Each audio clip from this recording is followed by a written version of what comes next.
तस्वीर 1 जून 2016 की है। ध्यान से देखिएगा, समझिएगा।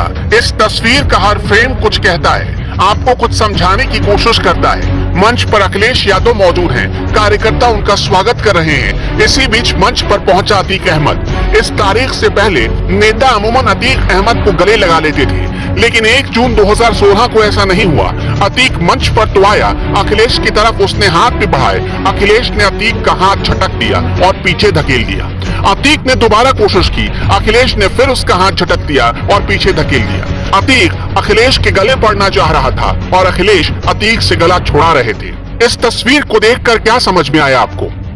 अतीक और अखिलेश के बीच की ये दूरी बता रही थी कि अखिलेश को गुंडे, मवाली, माफिया और गैंगस्टर नहीं चाहिए।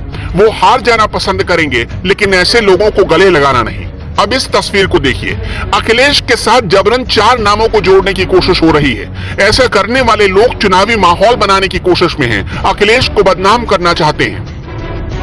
हम आज फैक्ट के साथ बता रहे हैं, आज सच्चाई आपके सामने आएगी, राज खुलेगा और एक पार्टी का प्रोपेगेंडा एक्सपोज हो जाएगा।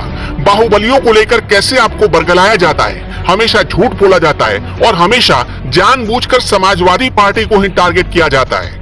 आज हर एक गंभीर बात बताएंगे, लेकिन पहले आजकल उत्तर प्रदेश के चुनाव से पहले क्या चल रहा है वो भी देखिए।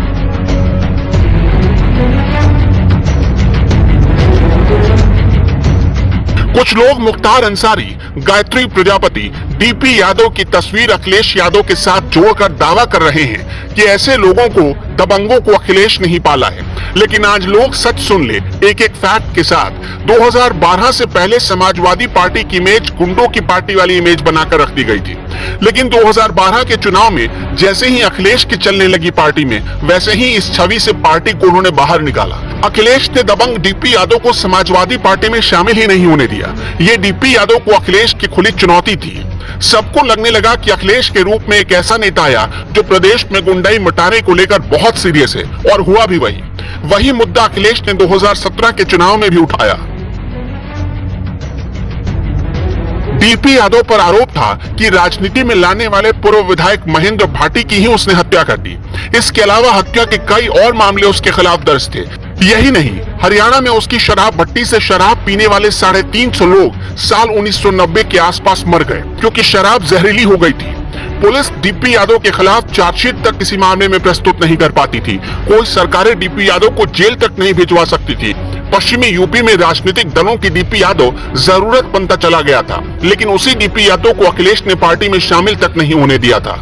वो मुलायम से जिद पर अड़ गए थे, लेकिन डीपी यादव के लिए रास्ते बंद करके ही माने। कहा जाता है कि पार्टी बनाने के बाद शिवपाल यादव की वजह से डीपी यादव समाजवादी पार्टी के करीब आया। डीपी को मंच चाहिए था और शिवपाल को पार्टी के लिए एक दबंग छवि, तो दोनों का आसानी से मिलन हो गया। मुलायम सिंह यादव ने डीपी को बुलंदशहर से टिकट दिया। वो धनबल और बाहुबल का दुरुपयोग कर आसानी से जीत गया। लेकिन अब ये बात पुरानी हो गई थी। लेकिन उससे पहले साल 2004 में डीपी यादव पर बीजेपी मर मिटी थी। 2004 में बीजेपी के साथ आते ही डीपी यादव राज्यसभा सांसद बन गए थे। वहां से निकले तो फिर से समाजवादी बनने की फिराक में थे। अखिलेश ने सारी कोशिशों पर ही पानी फेर दिया।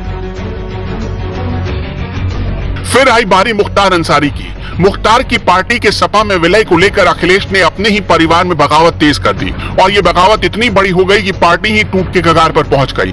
यानी अखिलेश को किसी भी कीमत पर बाहुबली और माफिया पसंद नहीं थे। यही हाल अखिलेश ने गायत्री प्रजापति के साथ किया। गायत्री प्रजापति के आरोपों और उसकी खराब छवि से अखिलेश यादव चढ़ने लगे थे। अखिलेश ने मुलायम का खास होने के बाद भी गायत्री प्रजापति पर रेप के आरोप लगते ही 12 सितंबर 2016 को कैबिनेट से हटा बाहर किया। ठेके पर पेंट और पुताई का काम करने वाले ने अपने काले कारनामों से इतना बड़ा साम्राज्य खड़ा कर लिया था कि अखिलेश की सरकार में ही अखिलेश यादव से बात करना आसान होता था, गायत्री प्रजापति से नहीं, क्योंकि गायत्री के ऊपर मुलायम का हाथ था। मुलायम के नजदीक गायत्री प्रजापति कैसे आया, इसके पीछे भी एक कहानी है। अमेठी में गायत्री से पहले समाजवादी पार्टी कभी उभरी नहीं थी, लेकिन गायत्री ने वहां समाजवादी पार्टी को जीत दिलाई। इसलिए अखिलेश सरकार में मालदार खनन विभाग गायत्री को मिला, लेकिन अखिलेश ने अपनी सरकार की छवि पर आंच नहीं आने दी और मुलायम के लाख मना करने पर मंत्रिमंडल और पार्टी दोनों से गायत्री प्रजापति को बाहर निकाल फेंका। एक और आंकड़े से समझिए अखिलेश कैसे गुंडे और अपराधियों से दूर भागते हैं और अब तक समाजवादी पार्टी की छवि को उन्होंने बचाए रखा है। अखिलेश ने 2017 के चुनाव में अमेठी से उस वक्त के मौजूदा विधायक गायत्री प्रजापति का पत्ता साफ कर दिया और अखिलेश ने गायत्री को समाजवादी पार्टी का टिकट ही नहीं दिया। अखिलेश के चेहरे को सामने रखकर समाजवादी पार्टी 2012 का चुनाव लड़ रही थी। पार्टी में अखिलेश का दबदबा बढ़ने लगा था। अखिलेश खुद एक युवा थे, तो जाहिर सी बात थी कि युवाओं को ज्यादा से ज्यादा मौके मिलने वाले थे। अखिलेश ने 122 हाईली क्वालिफाइड लोगों को और पहली बार चुनाव लड़ने वाले लोगों को टिकट बांटे। इनमें से 75% उम्मीदवार छात्र संघ की राजनीति करने के बाद मुख्य धारा की राजनीति करने आए थे। 40% महिलाओं को टिकट मिला।